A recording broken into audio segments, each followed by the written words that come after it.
Olá pessoal, tudo bom? Sou Guilherme de Jesus e eu estou aqui com o professor João Marcelo, professor de hepatologia do UFRJ, e a gente vai falar hoje sobre a doença hepática gordurosa, né?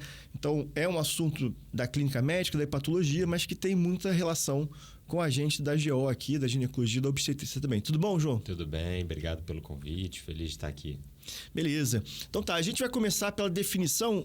Como é que a gente define a doença hepática gordurosa? Então, a doença hepática gordurosa, ela se define pelo excesso de gordura dentro dos hepatócitos, no contexto da síndrome metabólica. Então, paciente que tenha pelo menos um fator de risco para síndrome metabólica, tem aumento da glicemia, hipertensão, sobrepeso ou obesidade, HDL baixo ou o triglicerídeo aumentado, esse paciente está sob risco de ter gordura no fígado e a gente precisa procurar se ele tem gordura no fígado. E aí, logo de início, a gente já consegue ver a correlação com a gente da ginecologia, né? Porque a síndrome dos ovários policísticos, né? Nossa SOP, também está nesse bolo, está nesse grupo ali da síndrome metabólica. Então, é muito comum que as nossas pacientes que vão no nosso consultório para falar ali que o ciclo está irregular, que ela tem aquele queixa do hirsutismo, tudo isso, ela também tem a síndrome metabólica e aí o alerta que a gente quer trazer também tem que olhar para o fígado dessa paciente. Exatamente, porque às vezes essa paciente ela está com resistência insulínica e ela pode ter, dentre as manifestações da resistência insulínica, o excesso de gordura no fígado. E muitas vezes, né, nós vamos ser o ginecologista, o médico geral dessa paciente, então vai ser o nosso rastreamento, né, nossa identificação que vai mostrar, por exemplo, que ela tem um excesso de gordura ali no fígado. E aí, como é que a gente faz esse diagnóstico ali, né? Como é que a gente vai buscar essa manifestação nessa paciente?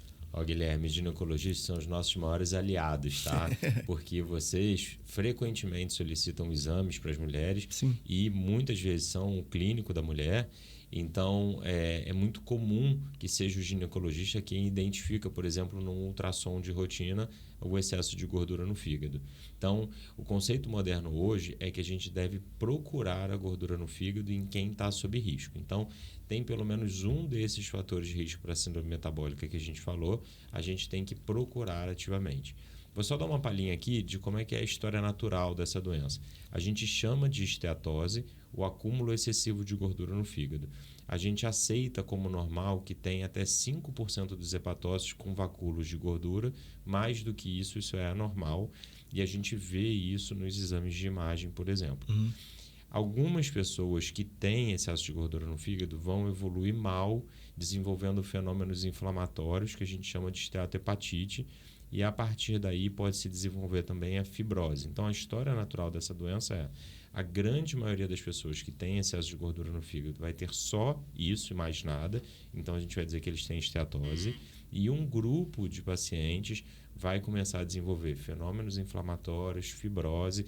Essa fibrose ela vai progressivamente aumentando e pode levar à cirrose.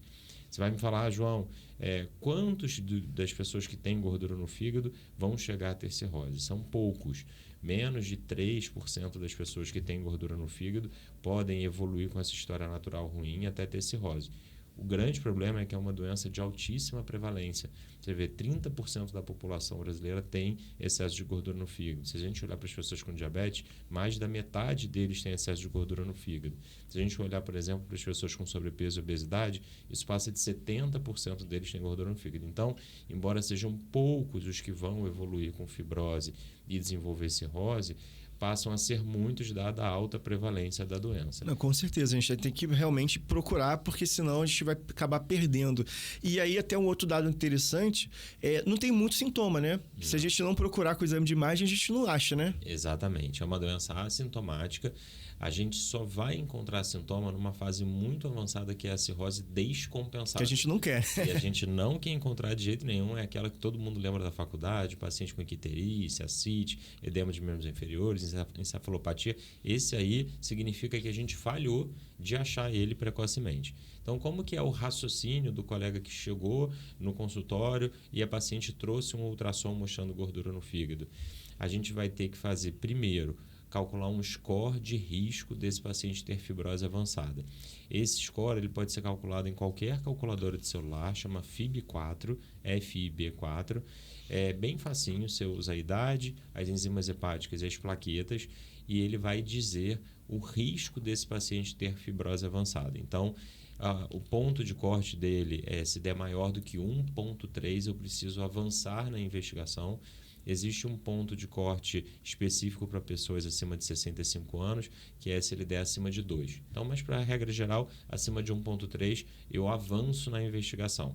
Esse cálculo ele é para a gente selecionar os pacientes em que eu vou investigar mais a fundo. E como que a gente investiga mais a fundo? Fazendo uma elastografia. A elastografia é um exame simples, feito por técnicas de ultrassom. A gente pede assim, elastografia hepática ultrassônica. E aí o paciente, como se estivesse fazendo um ultrassom, não é um ultrassom, é uma outra técnica, a gente consegue analisar a rigidez do fígado. Pacientes que estão desenvolvendo fibrose, então lembrando aquela história natural, excesso de gordura no fígado, os fenômenos inflamatórios de esteatopatite e a fibrose, a gente procura pela fibrose. Aqueles que estiverem desenvolvendo fibrose vão ter o fígado mais rígido e aí a elastografia pega. Você pode até perguntar assim, João, eu posso ir para a elastografia em todos os pacientes que têm excesso de gordura no fígado? Pode, isso não está errado, mas como política pública, olhando populacionalmente, a gente aí fica muito caro, né? Fazer o score primeiro, e aí esse score seleciona aquelas pessoas que vão para a elastografia.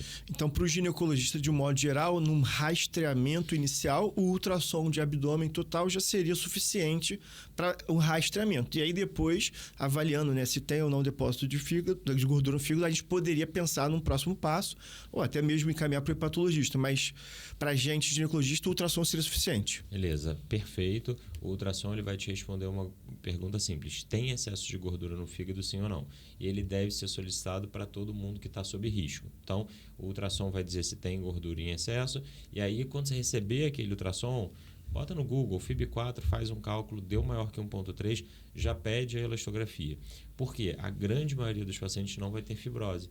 E esses pacientes eles não precisam ir para um especialista. Se ele não tem fibrose, o manejo dele vai ser com mudança do estilo de vida. Então, ele vai continuar com o ginecologista, vai ser orientado sobre mudança de estilo de vida e controle das comorbidades, tratamento da hipertensão, tratamento do diabetes, tratamento da obesidade, mas ele não precisa ir para um outro especialista. A gente ainda vê assim, muito colega, tem gordura no fígado no ultrassom, vou encaminhar. Não precisa. A elastografia é um exame de fácil acesso, ele é disponível em todos os planos de saúde, ele está no rol da ANS desde 2018 e também no SUS, então através do sistema de regulação. Então, pedindo a elastografia, a gente separa quem vai continuar com o ginecologista, porque vai para mudança de estilo de vida, e aí os que tiverem fibrose, esses sim, vão avançar e podem ir para um especialista. Maravilha. E aí, até aproveitando já o gancho, né, do tratamento, você já começou a mencionar, né, mudança de estilo de vida, né? Então, o que a gente tem para oferecer para essa paciente? Então, a gente viu ali que tinha gordura no fígado. Como que a gente trata essa paciente? Guilherme, você já pode, se o teu paciente trouxer um ultrassom com gordura no fígado, com esteatose, você já pode falar para ele, você está metabolicamente doente, porque a gordura no fígado é sempre um sinal de que aquele paciente está metabolicamente disfuncional. Então, esse paciente que tem gordura no fígado, ele sempre precisa de mudança de estilo de vida. É o que todos nós sabemos fazer, orientar sobre peso, orientar sobre alimentação, orientar sobre exercícios. Para os pacientes que estão desenvolvendo fibrose, a gente precisa de fármacos específicos para eles. Então, para qualquer um que tenha gordura no fígado, mudança do estilo de vida e tratamento das comorbidades. Para aqueles que estão desenvolvendo fibrose, hoje a gente tem fármacos que atuam em 3 desfechos principais. Diminuir ou acabar com a gordura no fígado, melhorar os fenômenos inflamatórios da esteatopatite e reduzir ou acabar com a fibrose. Então, existem fármacos que atuam nesses desfechos. Vou dar a lista aqui, óbvio que é um assunto profundo, mas vitamina E, ela se mostrou eficiente na dose de 800 unidades por dia em melhorar a esteatohepatite. Pioglitazona também se mostrou eficiente em melhorar a quantidade de gordura no fígado e esteatohepatite. Os agonistas do GLP-1 se mostraram eficientes em melhorar todos os desfechos, quantidade de gordura no fígado, esteatohepatite e fibrose. A gente tem um fármaco que não tem no Brasil, que ele se mostrou em fase 3 capaz de melhorar a fibrose, que chama o resmetirom. É um agonista do receptor beta da tireoide, uma classe nova de fármaco, mas a gente ainda não tem. E correndo por fora, a gente tem os inibidores de SGLT2 que se mostraram eficientes em melhorar a quantidade de gordura no fígado. Eu digo correndo por fora porque eles têm menos estudos cujos desfechos hepáticos fossem os desfechos principais. Então, a gente tem tratamento farmacológico. Esse tratamento farmacológico deve ser aplicado aos pacientes que têm a esteatohepatite ou a fibrose. Sim. E aí, a gente pensando também na nossa parte da ginecologia, né? Se a gente pega aquela paciente voltando do ASOP, do ovário policístico, e aí você vê que é uma paciente com sobrepeso ou com obesidade, que tem gordura no fígado, que tem uma síndrome metabólica, ali uma resistência insulínica, e aí você vê que a perda de peso dessa paciente, você melhora a resistência insulínica por uma parte, você, em alguns casos, dependendo da perda de peso, até melhora o controle da hipertensão dessa paciente, melhora a gordura no fígado e, pra gente, melhora o ciclo ovulatório, né? A paciente com SOP que perde 5% do peso, ela volta a ter ciclos ovulatórios em grande parte dela. Então, olha como é que nós, né, já podemos realmente já atuar e ter um benefício muito grande para essas pacientes com medidas ainda, né, baratas e práticas, né? E aí, realmente, como a gente estava conversando, acaba que a gente tem um primeiro acesso a essa paciente antes mesmo do especialista e que talvez até nem precise tanto do especialista nesse momento inicial da doença, né? Exatamente. Legal você ter falado da perda de 5% do peso corporal. A gente também tem essas métricas para o fígado, Guilherme. A partir de 3% de perda de peso, a gente já começa a ver melhora na esteatose.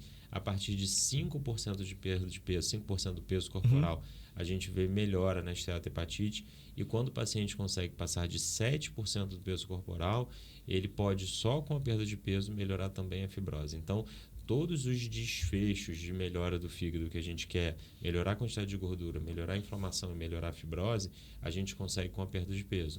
E a perda de peso pode ser com mudança do estilo de vida, mas também com tratamento farmacológico, né? Então, e hoje a gente está vendo uma revolução no tratamento farmacológico da obesidade e é o ginecologista, o clínico, o paciente o médico que está ali de frente para o paciente que pode oferecer, no caso de ginecologia, para ela, né, para a mulher, esse tratamento. Então, Não, é muito importante. Realmente, a gente acaba tendo muito benefício e aí vale sempre manter esse recado, né? Da gente tentar ver a paciente como um todo, né? Às vezes ela só vai no ginecologista, então a gente que vai ser essa porta de entrada para orientar, né? Mudança de estilo de vida, perda de peso, porque a gente vai ter muito benefício para todas essas pacientes.